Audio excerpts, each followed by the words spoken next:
صحبت اللہ والوں کی، صحبت اللہ والوں کی اللہ سے ملوا جاتی ہے، صحبت اللہ والوں کی اپنا رنگ دکھا جاتی ہے، صحبت اللہ السلام علیکم ورحمۃ اللہ وبرکاتہ۔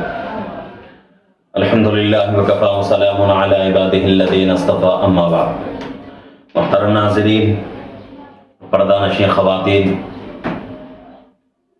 میں پھر ایک مرتبہ آپ حضرات کے سامنے ضروری مسائل میں سے عورتوں کے مخصوص مسائل، حیض و نفاس کے مسائل لے کر حاضر ہوا ہوں۔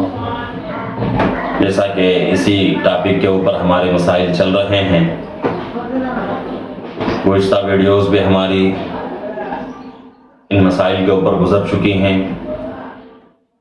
آج کے ویڈیو میں 8 مسائل کا آپ حضرات کے سامنے ذکر کروں گا۔ میری خواتین سے گزارش ہے کہ خواتین جو ہے ان مسائل کو بہت ہی یکسوئی کے ساتھ اور بہت ہی دل دماغ کے ساتھ سننے کی کوشش کریں، اس سے انشاءاللہ آپ کو بہت فائدہ ہوگا۔ مسئلہ نمبر 1، حالت حیض یا حالت نفاس میں عورت مسجد میں داخل ہو سکتی ہے یا نہیں؟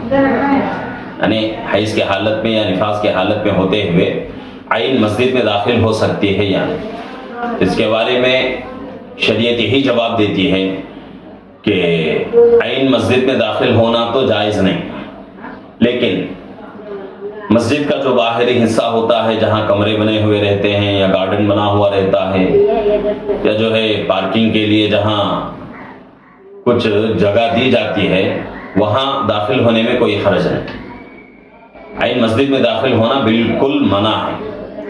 اسی طریقے سے وہ مرد جو جنوبی ہو گیا ہو، جس کے اوپر غسل واجب ہو چکا ہو، اس کے لیے بھی مسجد میں داخل ہونا جائز نہیں۔ مسئلہ نمبر 2،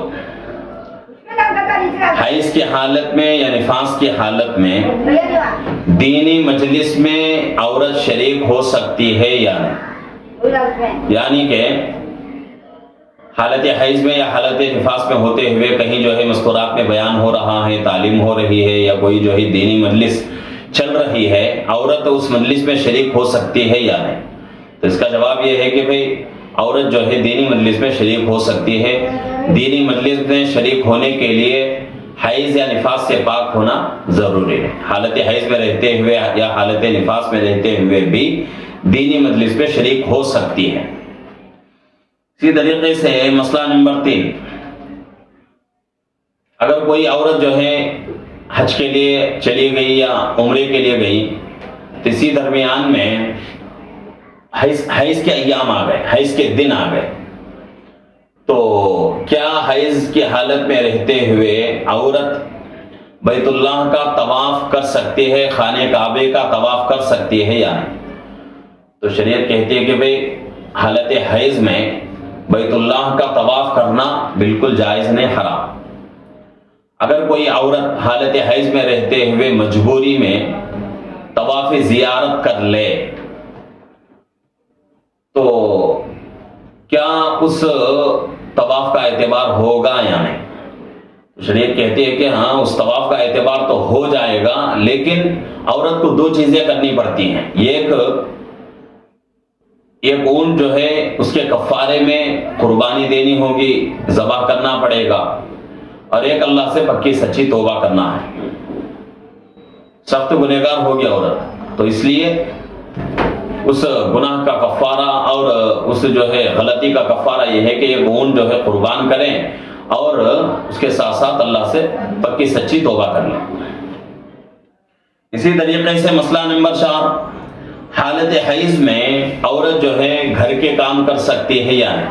جیسا کہ کھانا پکانا، سبزی کاٹنا، سالن پکانا، آٹا گوندنا، اور گھر کی صفائی کرنا، جھاڑو وغیرہ لگانا، کپڑے دھونا، اور بچوں کو نہلانا دھلانا، یہ تمام کام کر سکتی ہے یا نہیں؟ اور اسی طریقے سے وہ جائے نماز جس کے اوپر نماز پڑھی جاتی ہے، اس جائے نماز کو دھو سکتی ہے یا نہیں، اس مصلے کو دھو سکتی ہے یا نہیں۔ اسی طریقے سے اور ایک اس مسئلے کا جز یہ ہے کہ بھئی وہ رحل جس کے اوپر قرآن رکھا جاتا ہے، وہ رحل کو ہاتھ لگا سکتی ہے یا نہیں۔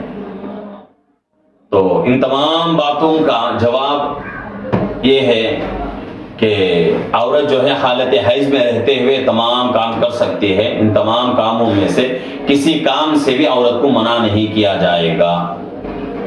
اور رحل کے بارے میں جو بات آئی ہے، جس کے اوپر قرآن رکھا جاتا ہے، اگر اس رحل کے اوپر قرآنی آیت لکھی ہوئی ہو تو جہاں قرآنی آیت لکھی ہوئی ہے اس جگہ ہاتھ نہ لگائے۔ جیسا کہ اس سے پہلے ویڈیو میں گزر چکا تھا کہ قرآن پاک کا وہ تخمہ جس کے اوپر جو ہے قرآن پاک کی آیت لکھی ہوئی ہو، اور وہ کٹورا اور وہ تشتری جس میں جو ہے قرآن پاک کی آیتیں لکھی ہوئی ہوں، کیا عورت جو ہے ان چیزوں کو حالت حیض میں ہاتھ لگا سکتی ہے یا نہیں؟ تو وہاں بھی یہی جواب دیا گیا تھا کہ ہاتھ تو لگا سکتی ہے، لیکن ضروری کیا ہے کہ کنارے سے اس کو پکڑے، جہاں قرآن آیت ہے وہاں جو ہے ہاتھ نہ لگائے۔ یہ مسئلہ ہے۔ اور اسی طریقے سے مسئلہ نمبر 5، حالت حیض یا حالت نفاس میں عورت اپنے سر پر ہری مہندی لگا سکتی ہے یا نہیں؟ ہری مہندی جس کو لگانے کے بعد بال جو ہے لال ہو جاتا ہے، تو وہ مہندی لگا سکتی ہے یا نہیں؟ تو اس کے لیے شریعت یہی کہتی ہے کہ بھئی مہندی لگانے میں کوئی حرج نہیں، لگا سکتی ہے۔ اور اسی طریقے سے مسئلہ نمبر 6، وہی مسئلہ نمبر 5 کی طرح مسئلہ نمبر 6 بھی، لیکن تھوڑا فرق ہے۔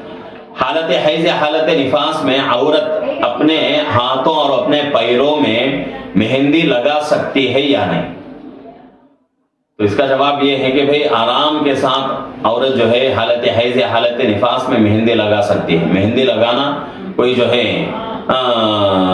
مہندی لگانے سے منع نہیں کیا جائے گا، اور مہندی لگانا عورت کے لیے زیب ہے، زینت ہے۔ اللہ کے نبی صلی اللہ علیہ وسلم نے عورت کے لیے مہندی کو پسند فرمائی ہے، اور بعض صحابیہ کو اللہ کے نبی صلی اللہ علیہ وسلم نے ترغیب بھی دی ہے خالی ہاتھ دیکھ کر کہ آپ اپنے ہاتھوں میں کیوں مہندی نہیں لگاتی۔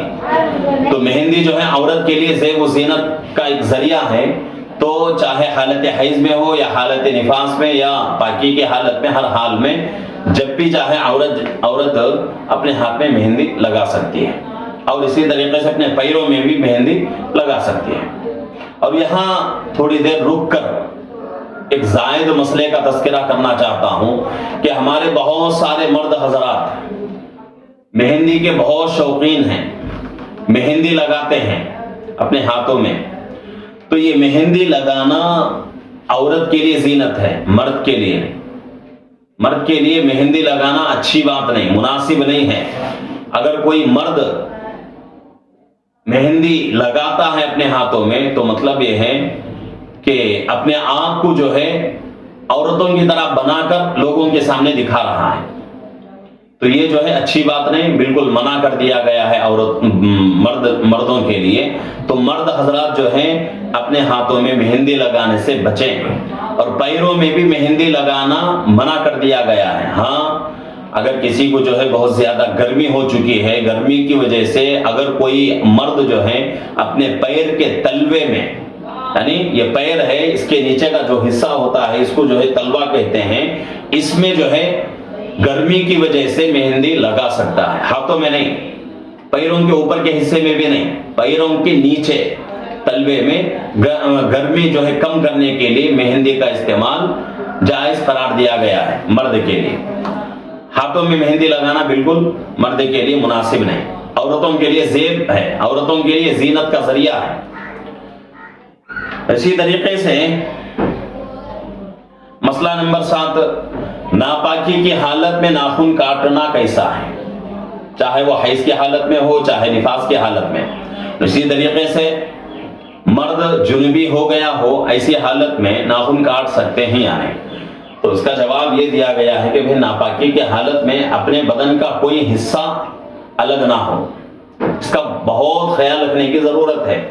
ناپاکی کے حالت میں جو حصہ اپنے بدن سے الگ ہو جاتا ہے وہ جو ہے وہ حصہ جو ہے جو ناپاکی کے حالت میں اپنے بدن سے الگ ہو رہا ہے وہ حصہ جو ہے بدن کے دوسرے حصے سے کمتر ہو جاتا ہے اور اس کی فضیلت جو ہے گھٹ جاتی ہے. تو اس لیے اس بات کا خاص خیال رکھیں کہ ناپاکی کے حالت میں ناخن نہ کاٹیں. اس سے پہلے جو ہے کاٹنے کا جو ہے اہتمام کریں. عورت خصوصاً خواتین جو ہیں اس بات کا بہت دھیان دیں. مرد کے لیے ناپاکی بہت زیادہ دیر تک نہیں رہتی. ناپاک ہو گیا تو مرد جو ہے فوراً جا کر پانی نہا لیا, غسل کر لیا تو پاک ہو جائے گا, اس کے لیے کوئی مسئلہ نہیں. خواتین کے لیے مسئلہ رہتا ہے کہ خواتین جو ہیں حالت حیض میں یا حالت نفاس میں ناخن نہ کاٹیں. اس سے پہلے یعنی حیض کے ایام آ رہے ہیں اس سے 1 دن 2 دن پہلے ہی جو ہے ناخن کاٹنے کا اہتمام کر لیں تو اس سے جو ہے بہت فائدہ ہوگا. اور اسی طریقے سے مسئلہ نمبر 8 اور آج کا آخری مسئلہ یہ ہے کہ اگر کوئی عورت کسی عورت کو حیض کا خون نکلنا شروع ہو گیا, 1 دن نکلا 2 دن نکلا, اب اس عورت کی عادت پہلے سے بنی ہوئی ہے, چاہے وہ 5 دن کی ہو, چاہے وہ 4 دن کی ہو, 6 دن کی ہو, 7 دن کی ہو, 8 دن کی, 9 دن کی, 10 دن کی, 10 دن کے جو ہے اندر 3 دن سے اوپر, 3 دن سے کم میں تو حیض کا خون نہیں. اگر کسی کو جو ہے حیض کا خون آیا اور نکلنے کے بعد کچھ دن نکلے تھے, یعنی کہ 1 دن 2 دن نکلا تھا, نکلنے کے بعد اس عورت نے کیا کیا, دوائی کے ذریعے سے اس خون کو روک دیا, دوائی استعمال کر لی جس کی وجہ سے خون رک گیا, اور اس کی جو عادت بنی ہوئی تھی اس سے پہلے خون جو ہے دوائی کی وجہ سے بند ہو گیا. تو کیا اب عورت جو ہے پاک کہلائے گی یا پھر جو ہے ناپاکی کے حالت میں ہی وہ ایام اس کے گزریں گے؟ تو شریعت ہماری یہ جواب دیتی ہے کہ بھئی دوائی کے ذریعے سے خون کو بند کیا جا رہا ہے, اور یہ بند کرنا پہلے سے نہیں بلکہ شروع ہونے کے بعد 1 دن 2 دن آیا حیض کا خون, اس کے بعد عورت جو ہے دوائی کے ذریعے سے خون کو بند کر رہی ہے. تو اب خون بند ہونے کے بعد یہ نہیں سمجھا جائے گا, یہ حکم نہیں لگائیں گے کہ بھئی عورت اب پاک ہو گئی, نہیں, بلکہ اس کی عادت جو ہے, عادت کے اعتبار سے جتنے دن اس کو جو ہے خون نکلتا ہے وہ تمام دن اس کے ناپاکی کے ہی رہیں گے, ناپاکی کے ہی شمار ہوں گے. ایسا ہی مسئلہ 1-2-3 ویڈیو سے پہلے گزرا تھا کہ اگر کوئی عورت حیض کے خون کو نکلنے سے روک دیتی ہے, یعنی ابھی نہیں نکلنا شروع نہیں ہوا, اس سے پہلے دوائی کھا کر, یعنی کہ حیض کا ایام جو ہے کل سے شروع ہونے والے ہیں, آج عورت نے کیا کی, دوائی وغیرہ کھا کر خون نکلنے سے روک دیا, تو جب تک اس کو خون نہیں نکلتا تب تک اس کو پاک ہی سمجھیں گے, ناپاک نہیں سمجھیں گے. لیکن اس مسئلے میں چونکہ پہلے خون نکل چکا ہے, نکلنے سے پہلے اگر عورت جو ہے دوائی استعمال کر لیتی جس کی وجہ سے خون رک جاتا تو یہ دن جو ہے اس کو ہم پاکی کے دن شمار کریں گے. لیکن چونکہ خون نکل چکا ہے, 1 دن ہی نکلا ہو, 2 دن ہی نکلا ہو, اس کے بعد جو ہے عورت دوائی لے کر اس خون کو بند کر رہی ہے, تو یہاں جو ہے وہ حکم نہیں چلے گا جو اس سے پہلے گزرا تھا کہ اب باقی دن جو ہے اس کے پاک نہیں, بلکہ جتنے دن اس کی عادت ہے وہ عادت کے دن گزرنے کے تک, عادت کے دن پورے ہونے تک بھی وہ عورت جو ہے ناپاک ہی رہے گی چاہے خون نہ نکلے. تو یہ جو ہے آج کے ویڈیوز ہیں.